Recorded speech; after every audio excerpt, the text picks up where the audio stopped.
ഭഗവാന്റെ തിരുസന്നിധി രോഹിണി തിരുനാളിനോടനുബന്ധിച്ച് നടക്കുന്ന സമ്പൂർണ്ണ നാരായണീയ പാരായണമാണ് ഇവിടെ ചെയ്യുന്നത്. ഇപ്പോൾ 14ാമത്തെ ദശകത്തിലെ കപിലാവതാരം. ഇന്ന് ചിങ്ങം ഒന്നുകൂടിയാണ്. ഓം നമോ ഭഗവതേ വാസുദേവായ. ഓം ശ്രീകൃഷ്ണ പരമാത്മനേ നമ. ഓം തത്സത്. സമനുസ്മൃതതാവകാംഗ്രിയുഗ്മ സമനുപങ്കജ സംഭവാംഗജന്മ നിജമന്തരമന്തരായ ഹീനം ചരിതം തേ കഥയൻ സുഖം നിനായ.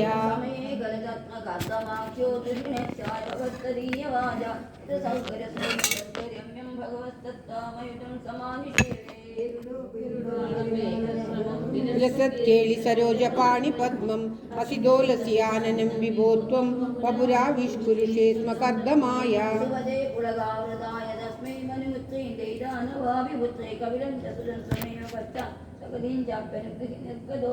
സമനുഷതരൂപയാ महिष्या गुणवत्या सुदया च देवभूत्या भवदीरिद नारदोपदिष्टा समगात्कर्दममागति प्रतीचं ममिनो वहिदं च देवभूतिं तरुणी रत्नमोऽप्यगर्दमोऽसो भवदच्चनैवदोऽप्यदस्या सुरशुश्रूषणया तदुप्रसादं सहस्रस्तनुवासन प्रभावाद्दयिता कामकृदे कृदे विमाने वनिता कुलसङ्गृहो नवात्मा विहरद्देवपदेषु देवभूत्या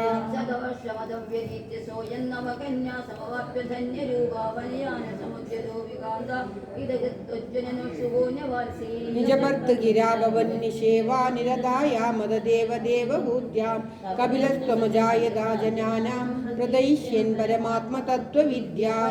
नारायण नारायण नारायण नारायण नारायण നാരായണ നാരായണ നാരായണ നാരായണ നാരായണ നാരായണ നാരായണ നാരായണ നാരായണ നാരായണ നാരായണ നാരായണ നാരായണ നാരായണ. കപിലദേവന്റെ അവതാരം. നാരായണ നാരായണ നാരായണ നാരായണ. സർവത്ര ഗോവിന്ദ നാമ സങ്കീർത്തനം. ഗോവിന്ദ ഗോവിന്ദ. ഓം നമോ ഭഗവതേ വാസുദേവായ. ഓം ശ്രീകൃഷ്ണ പരമാത്മനേ നമ. ഓം തത്സത്. വനമേയുഷി കർദ്ദമേ പ്രസന്നേ മദസർവസ്വമുപാദിശൻ ജനന്യേ കപിലാത്മകവായുമന്ദിരേശ ത്വരിതം തം പരിപാഹി മാം ഗതൗകാത്. സർവത്ര ഗോവിന്ദനാമ സങ്കീർത്തനം. ഗോവിന്ദ ഗോവിന്ദ. ഓം നമോ ഭഗവതേ വാസുദേവായ. ഓം ശ്രീകൃഷ്ണ പരമാത്മനേ നമ. കപിലോപദേശം. ഓം തത്സത്.